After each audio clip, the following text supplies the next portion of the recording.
नमस्कार, उत्तराखंड की खबरों में आपका स्वागत है। मैं हूं आपके साथ शैलजा त्यागी। तो ये बड़ी खबर आपको बता देते हैं। मुख्य सचिव आनंद वर्धन की अध्यक्षता में बड़ी बैठक हुई है और कुंभ मेला 2027 को भव्य व दिव्य बनाने की तैयारियों को लेके ये बैठक हुई है और तैयारियां तेज भी कर दी गई हैं। मुख्य सचिव ने जनप्रतिनिधियों के साथ बैठक करके सुझाव दिए और बैठक में आए सभी सुझावों को शामिल भी किया जाएगा। सुव्यवस्थित आयोजन हेतु सभी विभागों को निर्देश भी दिए गए हैं और सभी के सहयोग से सफल हो कुंभ, ये कहा है मुख्य सचिव ने। तो बड़ी खबर आपको बता रहे हैं। मुख्य सचिव आनंद वर्धन की अध्यक्षता में कुंभ को लेकर बैठक हुई है। कुंभ मेला 2027 जो बहुत महत्वपूर्ण मेला होता है, इसको लेके बैठक हुई, दिशा निर्देश दिए गए।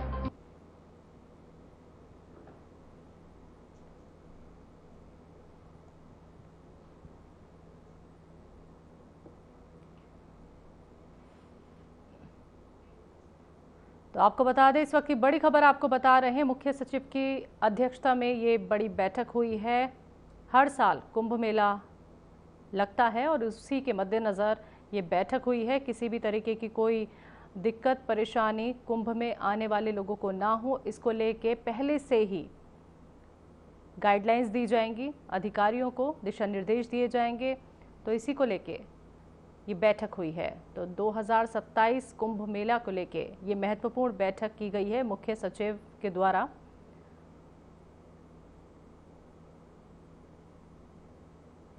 तो जनप्रतिनिधियों के साथ सुझाव भी लिए और बैठक में जितने भी सुझाव आए उन पे विचार विमर्श किया गया और उन सुझावों को इस बैठक में शामिल भी किया गया है। तो किस तरीके से इस बार कुंभ मेला सफल रहे, लोग अच्छे से आएं और किसी भी व्यक्ति को कोई परेशानी ना हो, इसको लेके तमाम बातचीत यहां पे हुई। देहरादून में मुख्यमंत्री पुष्कर सिंह धामी ने प्रदेश में विकास कार्यों को गति देने के लिए 146.17 करोड़ रुपए की वित्तीय स्वीकृति प्रदान की है। इस स्वीकृति में जल संसाधन और पेयजल निगम की 20 योजनाएं भी शामिल हैं। बता दें कि सरकार की प्राथमिकता जनता को मूलभूत सुविधाएं उपलब्ध कराना है। इसी कड़ी में कालाडूंगी मुख्य मार्ग के चौड़ीकरण, बागेश्वर की बौड़ी दूरापाटा पंपिंग योजना और हरिद्वार में जनपदीय अभियोजन निदेशालय भवन के निर्माण के लिए बजट स्वीकृत किया गया। केवल पेयजल योजनाओं के लिए ही 17.58 करोड़ रुपए स्वीकृत किए गए। इसके साथ ही मुख्यमंत्री धामी ने कुंभ मेला 2027 की तैयारियों को लेकर भी बड़ा कदम उठाया है। हरिद्वार में विभिन्न निर्माण कार्यों के लिए 113 करोड़ रुपए की मंजूरी दी गई है। इस वित्तीय वर्ष में 10 करोड़ रुपए की टोकन राशि जारी करने का भी अनुमोदन किया गया है।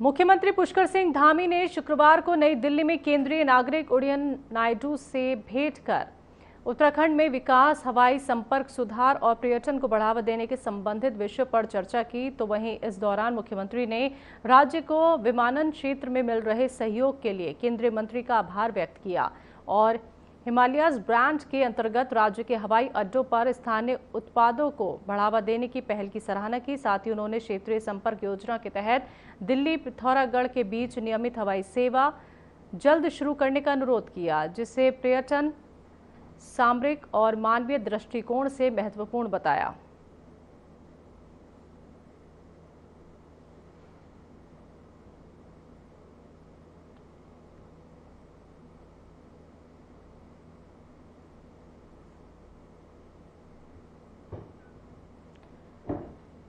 प्रदेश सरकार द्वारा हाल ही में लागू की गई नई योग नीति के तहत अब राज्य भर में संचालित योग और वेलनेस सेंटरों का नियमितीकरण अनिवार्य कर दिया गया है। इस दिशा में हरिद्वार जिले में जिला आयुर्वेद एवं यूनानी विभाग ने सक्रिय रूप से कार्रवाई शुरू कर दी है। दफ्तर की ओर से जिले के सभी योग और वेलनेस केंद्रों के संचालकों से संपर्क कर उन्हें नई नीति की जानकारी दी जा रही है। विभाग का उद्देश्य इन केंद्रों को सरकारी पोर्टल पर रजिस्टर करना है ताकि ये नियमों के दायरे में आकर सुव्यवस्थित ढंग से संचालित हो सके। वहीं जिला आयुर्वेद अधिकारी डॉक्टर स्वस्तिक सुरेश ने बताया कि अब तक इन केंद्रों के संचालन को लेकर कोई स्पष्ट नियम नहीं थे, जिसके चलते कई स्थानों पर अर्थव्यवस्था देखी जा रही है, माफ कीजिएगा, अव्यवस्था देखी जा रही है। और सरकार की ये नई पहल ने केवल योग क्षेत्र को संगठित करेगी, बल्कि इससे राज्य को योग और वेलनेस हब के रूप में स्थापित करने में मदद मिलेगी। आयुर्वेद और यूनानी जनपद हरिद्वार में संचालित योग और नेचुरोपैथी सेंटर्स के संचालकों को आमंत्रित किया गया और इस योग नीति के बारे में बताया गया। साथ ही हमारे द्वारा उनको अपनी सरकार पोर्टल पर रजिस्टर करने के लिए भी प्रेरित किया गया। इस पोर्टल पर रजिस्टर करने से उनको भविष्य में सरकार के द्वारा जो सब्सिडी दी जाएगी, अपने सेंटर्स को डेवलप करने में जो सहायता दी जाएगी, उसमें भी मदद की जाएगी। अभी तक पूरे स्टेट में कोई भी ऐसी नॉर्म्स नहीं थे जिससे कि हम उसकी सुविधाओं का आकलन कर सकें। आयुर्वेद और यूनानी। उत्तराखंड में एक बार फिर मंत्रिमंडल विस्तार की चर्चाएं तेज हो गई हैं। लंबे समय से खाली पड़ी कैबिनेट सीटों को भरने को लेकर अब जल्द फैसले की उम्मीद है। दरअसल प्रदेश बीजेपी अध्यक्ष महेंद्र भट्ट ने हाल ही में बयान दिया था कि मंत्रिमंडल में रिक्त पदों को जल्द भरा जाएगा। उनके इस बयान के बाद सियासी गलियारों में हलचल तेज हो गई है कि मुख्यमंत्री पुष्कर सिंह धामी जल्द ही मंत्रिमंडल विस्तार कर सकते हैं। वर्तमान में कैबिनेट की 5 सीटें खाली हैं, जिन्हें लेकर लगातार अटकलें लगाई जा रही हैं। इस बीच उत्तराखंड मंडी परिषद के अध्यक्ष अनिल कपूर डब्बू ने भी साफ किया है कि मंत्रिमंडल विस्तार पर मंथन जारी है और बहुत जल्द इस पर निर्णय लिया जाएगा।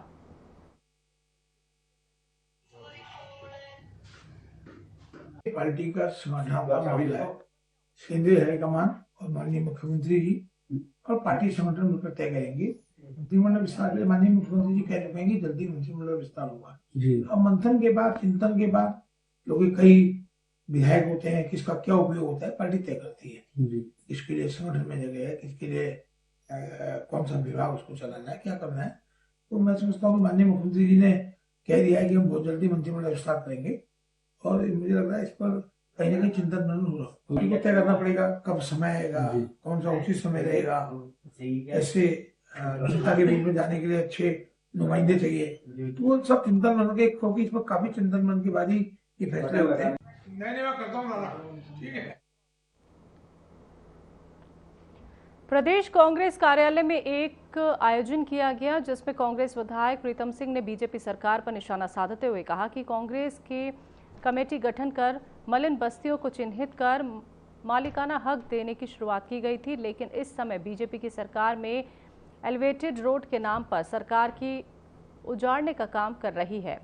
तो जिस पर पलटवार करते हुए बीजेपी विधायक विनोद चमोली ने कहा कि कोई मलिन बस्ती नहीं उजाड़ी जा रही, देहरादून में रोड की आवश्यकता है।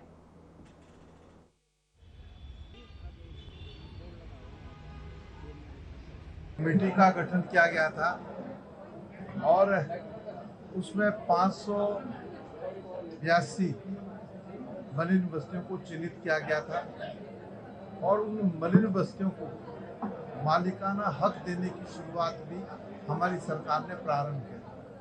लेकिन उसके बाद मलिन बस्तियों के साथ जिस तरीके से सरकार लगातार घोर उपेक्षा करने का काम कर रही है, मलिन बस्तियों में भय का वातावरण जो बनाने का काम कर रही है, लाल निशान लगा करके लोग आज डरे हुए हैं, सहमे हुए हैं। तो निश्चित रूप से कांग्रेस ने विधानसभा के माध्यम से कानून भी बनाया था कि हम मलिन बस्तियों को मालिकाना हक देने का काम करेंगे। कोई मलिन बस्तियां नहीं उजाड़ी जा रही है और मैंने पहले भी कहा है कि देहरादून में 2 एलिवेटेड रोड्स का प्रस्ताव है जो इसकी आवश्यकता भी है। तो उसके कारण 3000 से लगभग 3500 के लगभग जो मलिन बस्तियों में जो आवास है वो प्रभावित हो रहे हैं। तो हम लोगों ने उनको विस्थापित करने की व्यवस्था की है, क्योंकि ऐसा नहीं कि किसी को उजाड़ा जा रहा है, बल्कि उनको बसाया जाएगा। और उसके बाद उनको ये भी समझ में आना चाहिए कि मलिन बस्ती में लगभग 50,000 परिवार रहते हैं, 50,000 मकान हैं। तो 47,000 मकानों को बचाने का काम भी भारतीय जनता पार्टी साथ साथ कर रही है। जहाँ 3-3.5 हज़ार को बचा रही है, बसा रही है, वहाँ लगभग 47,000 को बचा भी रही है। तो उसमें उजाड़ने जैसी कोई विषय नहीं है, सिर्फ एक भ्रम फैलाने की कोशिश की जा रही है। मलिन बस्तियों में एक असंतोष भाजपा के प्रति खड़ा हो, ऐसा प्रयास कांग्रेस का है। लेकिन मलिन बस्ती के लोग जानते हैं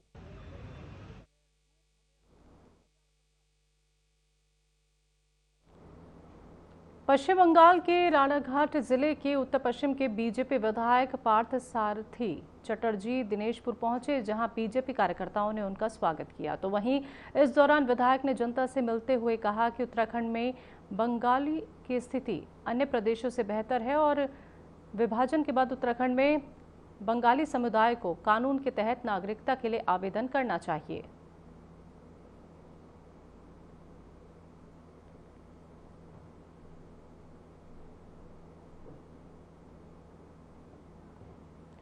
हरिद्वार में समाजवादी पार्टी की सांसद रुचिका के नेपाल में हुए सत्ता परिवर्तन पर दिए बयान पर सियासी घमासान छिड़ गया है। रुचिका ने कहा था कि नेपाल जैसी स्थिति भारत में भी देखने को मिल सकती है।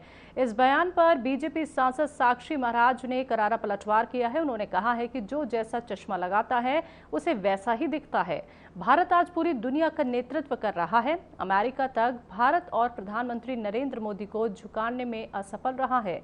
साक्षी महाराज ने कहा है कि प्रधानमंत्री मोदी 56 इंच के सीने वाले हैं, जो झुकते नहीं बल्कि झुकाना जानते हैं।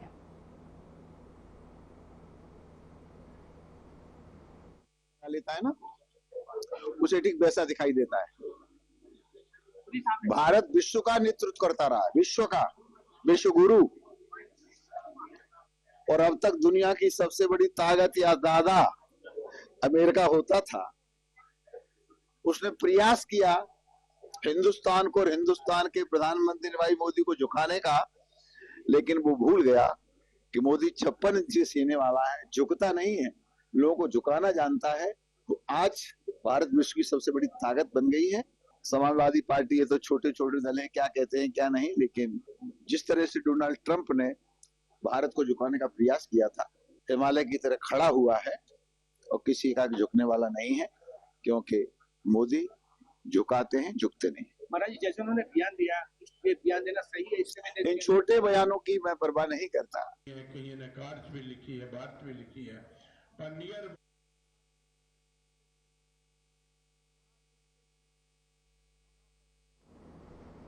उत्तराखंड कांग्रेस की प्रदेश प्रवक्ता गरिमा दसौनी ने राष्ट्रीय महिला आयोग की अध्यक्षता पर निशाना साधते हुए कहा कि देश के सबसे असुरक्षित शहरों में देहरादून का नाम भी शामिल किया गया है और जिस पत्रिका में इस रिपोर्ट को छापा गया है उसका विमोचन राष्ट्रीय महिला आयोग की अध्यक्ष ने किया है।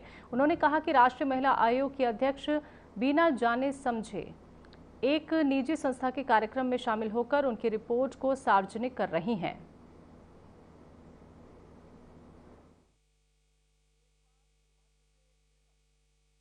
नहीं, यही होता है, जब आप पर कोई दाग लगता है तो आप उस दाग को मिटाने के लिए भरसक प्रयास करते हैं, लेकिन कितना ही आप साबुन रगड़ लीजिए, दाग तो फिर भी दाग ही होता है। जिस तरह से कांच टूटने के बाद आप कितना ही जोड़ लें, उसमें दरार जरूर रहती है। उसी प्रकार से ये रिपोर्ट है।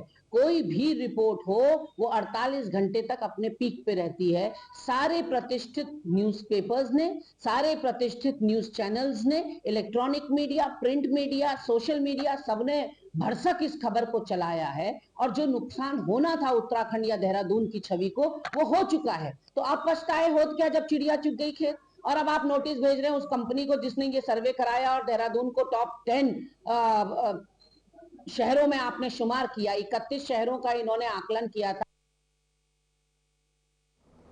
उत्तराखंड में मानसून के दौरान प्रदेश में कई आपदाएं आई, फिर चाहे वो धराली की भीषण आपदा हो या फिर थराली की, इन पर जान माल की बहुत क्षति हुई, जिस पर विनोद कुमार सुमन ने कहा कि आपदा को देखते हुए प्रधानमंत्री नरेंद्र मोदी ने उत्तराखंड का दौरा किया और 1200 करोड़ की राहत राशि भी दी है।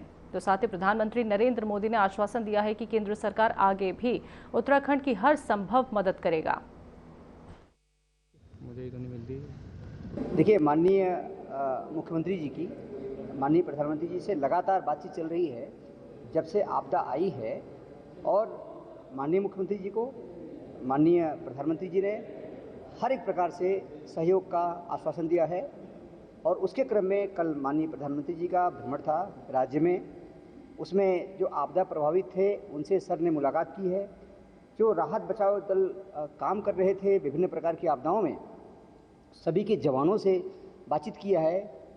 लोगों ने हर प्रकार से उत्तराखंड के कार्यों की तारीफ किया है। जो आपदा प्रभावित थे उनके द्वारा भी यह उद्गार व्यक्त किया गया कि साहब, सरकार ने, प्रशासन ने, शासन ने बहुत अच्छे तरीके से काम किया है। उत्तराखंड समेत पूरे उत्तर भारत में मानसून की बारिश अपना कहर बरपा रही है, जहां इस दौरान अगस्त महीने में सामान्य से कहीं ज्यादा बारिश दर्ज की गई है, जिससे राज्य के कई जिलों में सड़कें टूटी, पुल बह गए और लोगों की रोजमर्रा की जिंदगी अस्त व्यस्त हो गई। तो वहीं अब सितंबर महीने में भी हालात ठीक होने के आसार कम हैं, जिस पर और जानकारी देते हुए निदेशक CS तोमर ने बताया कि इस महीने भी सामने से अधिक बरसात होने की संभावना है, जिसका मुख्य कारण वे ऑफ बंगाल और अरेबियन महासागर से आने वाला विक्षोभ है।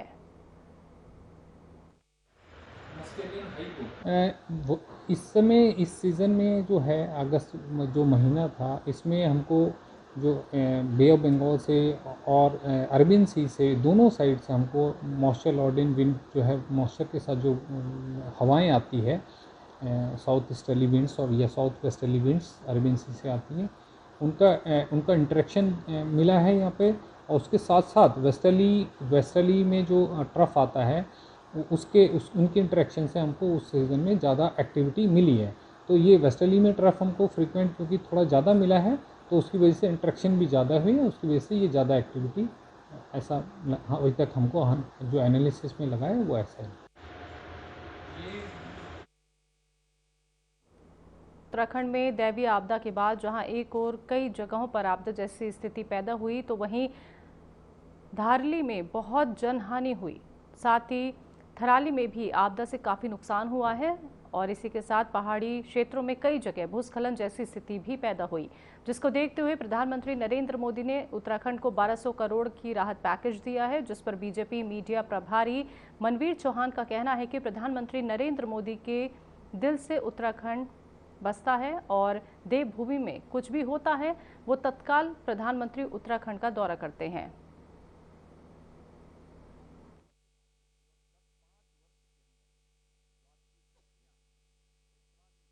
देखिए, आदरणीय प्रधानमंत्री नरेंद्र भाई मोदी जी उत्तराखंड के रहे हैं हमेशा, और वो उत्तराखंड के आम जनता के साथ हर आपदा में खड़े रहे हैं। आपदा के तहत तत्कालिक सहायता जारी की गई है 1200 करोड़ रुपए की। निश्चित रूप से ये उत्तराखंड राज्य के प्रति उनकी संवेदनशीलता को दर्शाता है, उनके प्रेम को दर्शाता है, और ये राशि तात्कालिक राशि है। आदरणीय प्रधानमंत्री ने स्वयं कहा है ये राशि राहत देने के लिए है।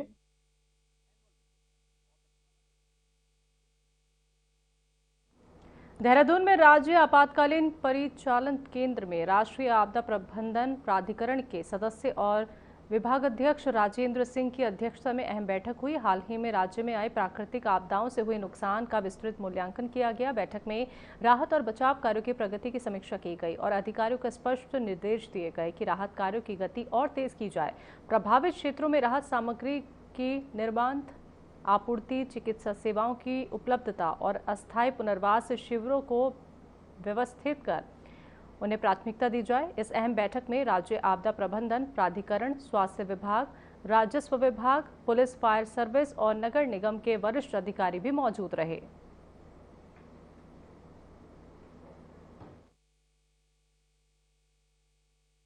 उनके द्वारा काफ़ी लंबी बैठक की गई है। जो हमारे लॉस हुए हैं उसको पूरा हमने जस्टिफाई किया उनके सामने, और उनके द्वारा ये कहा गया है कि बहुत जल्दी PDNA की team post disaster need assessment जो होता है उसके लिए टीम गठित की जा रही है। PDNA का भ्रमण भी बहुत जल्दी हम करेंगे, और उनके द्वारा ये कहा गया है कि उनके द्वारा कोशिश ये रहेगी कि भारत सरकार से हमें बहुत जल्दी जो 1200 करोड़ रुपये है वो भी, और जो PDNA में जो अमाउंट दिया जाएगा, कि PDNA में क्या होता है कि एक्चुअल में एक एक योजना के बारे में अध्ययन पूरा होता है, पूरा टीम जाके देखती है कितना पैसा मिलना है, उसको जस्टिफाई करती है। तो PDNA की रिपोर्ट के आधार पर जो पैसा माननीय प्रधानमंत्री जी ने कहा है कि ये 1200 करोड़ रुपया तो आपको तात्कालिक राहत के रूप में दी जा रही है, फिर अगर आवश्यकता होगी तो उन्होंने माननीय मुख्यमंत्री जी को आश्वस्त किया है कि आप जो डिमांड करेंगे, जो औचित्यपूर्ण है, वो भी दिया जाएगा। नरेंद्र नगर क्षेत्र में कुंजापुरी मेले की तैयारियों का जायजा लेने के लिए DM टिहरी नीतिका खंडेलवाल और SSP आयुष अग्रवाल ने स्थलीय निरीक्षण किया। इस दौरान राष्ट्रीय राजमार्ग हिंडोल खाल से कुंजापुरी मंदिर परिसर तक मोटर मार्ग, पैदल मार्ग और पार्किंग की व्यवस्था का जायजा लिया गया। DM खंडेलवाल ने सड़कों के किनारे झाड़ी कटान और सफाई के निर्देश दिए, साथ ही विद्युत लाइनों की जांच करने को कहा। SSP आयुष अग्रवाल ने सुरक्षा व्यवस्था कड़ी करने के लिए बड़ेहा गांव के मंदिर गेट पर CCTV कैमरे लगाने का निर्देश दिया और कुंजापुरी मेला परिसर में खेल मैदान, स्टॉल लगाने का स्थान और मंच व्यवस्थाओं का भी जायजा लिया। अधिकारियों ने सुनिश्चित किया है कि मेले का आयोजन सुचारू, सुरक्षित और व्यवस्थित रूप से हो।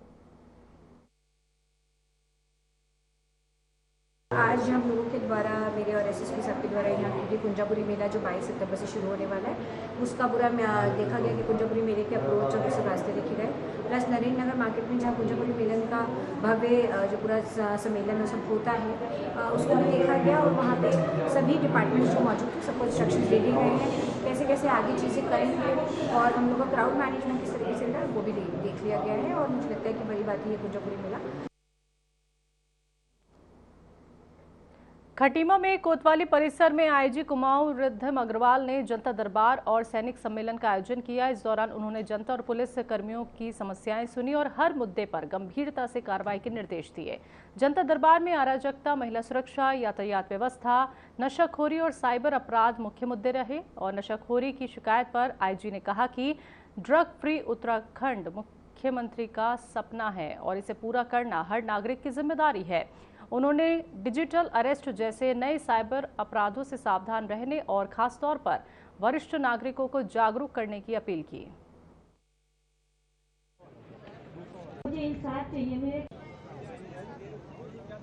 संबंधित यहाँ पर आज काफ़ी शिकायतें प्राप्त हुई। जनपद उधम सिंह नगर द्वारा नशे के विरुद्ध अच्छी कार्रवाई आज तक की गई और आगे भी इस कार्रवाई को हम कंटिन्यू करेंगे। माननीय मुख्यमंत्री जी के निर्देशानुसार ड्रग्स फ्री देवभूमि हमें बनानी है और इसीलिए आज जो विचार विमर्श हुआ इस जनता दरबार में, पुलिस जितना प्रतिबद्ध है नशे को रोकने के लिए उतना ही सहयोग हमें जनता से भी चाहिए। और आपके यहाँ, आपके क्षेत्र में जहाँ जहाँ ऐसी समस्या हो, जो लोग आदी हो नशे के, उनकी सूचनाएं आप पुलिस से शेयर करें तो त्वरित कार्रवाई इसमें की जाए। साथ ही साथ जो हैबिचुअल ऑफेंडर्स हैं नशे से कि उनके विरुद्ध हम कार्रवाइयाँ कर रहे हैं, उनके विरुद्ध हम हिस्ट्री शीट्स खोल रहे हैं, उनके विरुद्ध गैंगस्टर्स में कार्रवाई की जा रही है जिसके तहत उनका सख्त से सख्त जो है न्यायालय से उनको पनिशमेंट मिल सके। नवरात्र और आगामी त्योहारों को देखते हुए मुख्यमंत्री पुष्कर सिंह धामी के नेतृत्व में प्रदेश सरकार ने उपभोक्ताओं की सेहत को प्राथमिकता देते हुए बड़ा फैसला लिया है। त्योहारों में उपवास के दौरान बड़ी मात्रा में इस्तेमाल होने वाले कूटू के आटे को लेकर खाद्य सुरक्षा एवं औषधि प्रशासन ने सख्ती बरतनी शुरू कर दी है। एफडीए आयुक्त आर राजेश कुमार ने स्पष्ट किया है कि अब कूटू का आटा केवल पैकिंग में और लाइसेंस पंजीकरण वाले विक्रेताओं द्वारा ही बेचा जा सकेगा। खुले में या बिना अनुमति आटे की बिक्री करने वालों के खिलाफ सख्त कार्रवाई की जाएगी। उन्होंने बताया कि प्रदेश भर में कूटू के आटे की गुणवत्ता और सुरक्षा जांच के लिए विशेष अभियान चलाया जाएगा।